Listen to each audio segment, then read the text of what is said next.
ating anak mga idol, bagong linis ngayong umaga. Nakita niyo ang linis. Araw-araw yung mga lods, kanyang kalinis yan. Lahat sila nililinis ko araw-araw. Yan ating nakis mga lods. Yan ating nakis. Yan.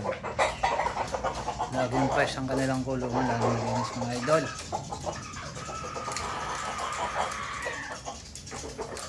Linis ang buong kulungan nila para masarap yung pahinga nila. Galing sa bilad na yan mga idol, nakapasok lang yun. Yan ating bull stag,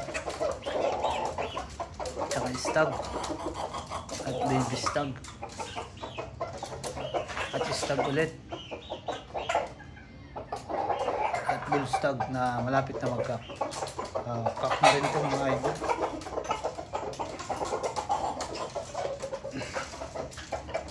Yan sila mga lods, napakalinis ang kulungan. Araw-araw malinis, kaya healthy sila. May mga mukha pulang-pula lahat, walang namumutla.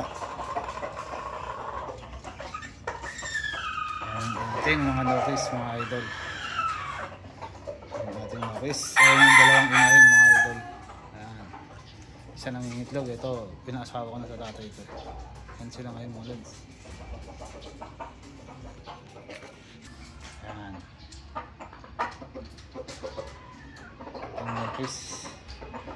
Konti lang sila mga idol.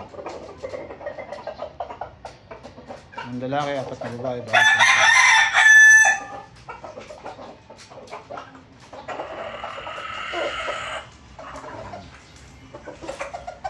Yung babae pa naman sisiw pa naman yung dalawa, tsaka isang lalaki sisiw pa rin, yung baby stag. Bali siyam sila mga lods.